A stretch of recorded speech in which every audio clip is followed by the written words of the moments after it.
the apostles said to the Lord, "Increase our faith."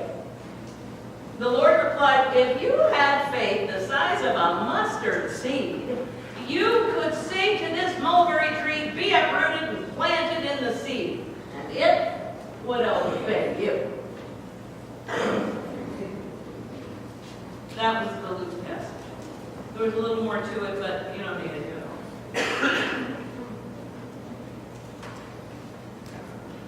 Now, I want to read to you from Galatians, but I want to set up, following up on that children's sermon, I want to set up the scene before I read the passage to you. Paul's letter to the church at Galatia brings up an issue. The issue is that Paul, he gives them a little bio in the letter, and he says, I was once somebody who was violently against the Christians, and I was converted quite suddenly by God on the road to Damascus, and I became a preacher to Christians. Specifically, I became a preacher of the word of Christ to Gentiles. I went out and I ministered to the Gentiles. And the discussion continues in this particular letter about how Paul ministers to the Gentiles, and Peter, James, and John are ministering to the Jewish Christians, those who were evangelized and converted by them. So the ministry of Peter, James, and John to the Jews is very much continuing the practices of Judaism, and Paul is reaching out to the Gentiles who don't live anything like the Jews. And the twain is not meeting.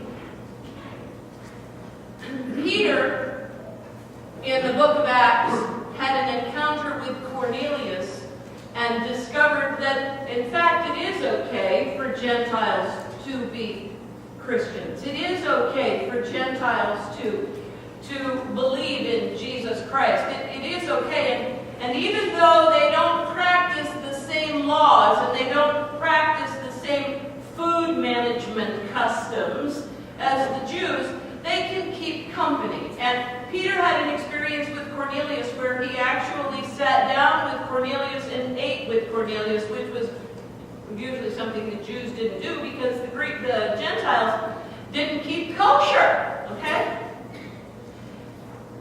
So the big argument that has happened now, Paul has seen his ministry and has been given the blessing of all of the powers that be in Jerusalem to be the minister to the Gentiles, to preach the word of Christ to the Gentiles. And Peter, James, and John continue their ministry to the Jews.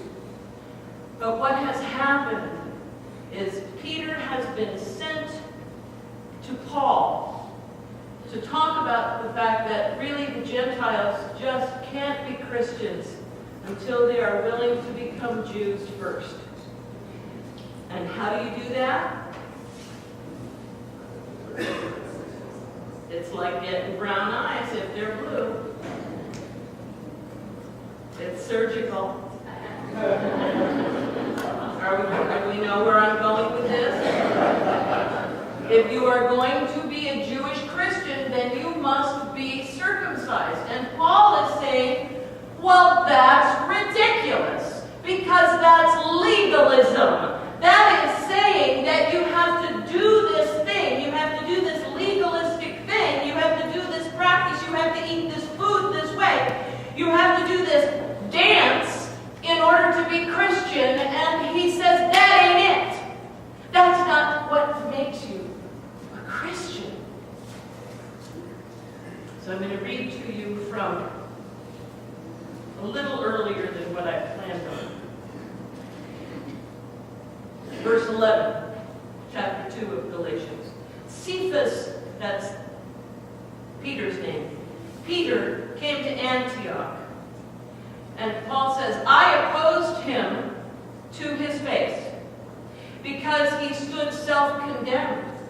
For until certain people came from James and used to eat with the Gentiles, but after they came, he drew back and he kept himself separate from the Gentiles for fear of the circumcision faction. And the other Jews joined him in this hypocrisy, so that even Barnabas was led astray by their hypocrisy. But when I saw that they were not acting consistently with the truth of the gospel, I said to Peter before them all, if you, though a Jew, live like a Gentile and not like a Jew, how can you compel the Gentiles to live like a Jew? Paul says we ourselves are Jews by birth and not Gentiles. Yet we know that a person is justified not by the works of the law, but through faith in Jesus Christ. And we have come to believe in Jesus Christ so that we might be justified by faith in Christ, and not by doing the works of the law, because no one will be justified by the works of the law. But if in our effort to be justified in Christ, we ourselves have been found to be sinners, is Christ then a servant of sin? Certainly not. But if I build up again the very things that I once tore down, then I demonstrate that I am a sinner. For through the law I died to the law so that I might live to God. I have been crucified with Christ, and it is no longer I who live, but it is Christ who lives in me. And the life I now live in the flesh, I live by faith in the Son of God, who loved me and who gave himself for me. I do not nullify the grace of God. For if justification comes through the law, then Christ died for nothing. Justified, my new favorite program on TV. You don't even know what I'm talking about. It's all right, doesn't matter. Justified. How many of you like to watch courtroom drama? How many, well, some of you don't remember Perry Mason, but with Perry Mason and Matlock and L.A. Law until it became a soap opera. Boston Legal. Good shows. And now The Good Wife. We love these legal shows. We love all this stuff. We love judges that, do their verdict handing down. We love to see them befuddled and confused by the lawyers and so on and so forth. Justification. The word justification means being in correct relationship. Okay? So, if you're the defendant in a trial, and your lawyer manages to convince the jury that you are not guilty, the judge bangs that hammer and says, you're not guilty, you're off the hook, then you have been justified. You are in correct relationship once again with the world and with the court. You're never going to be in relationship with the judge because the judge is indifferent to you. However, the same is true of how we are in our relationship with God. What justifies us? What makes us or puts us in right relationship with God?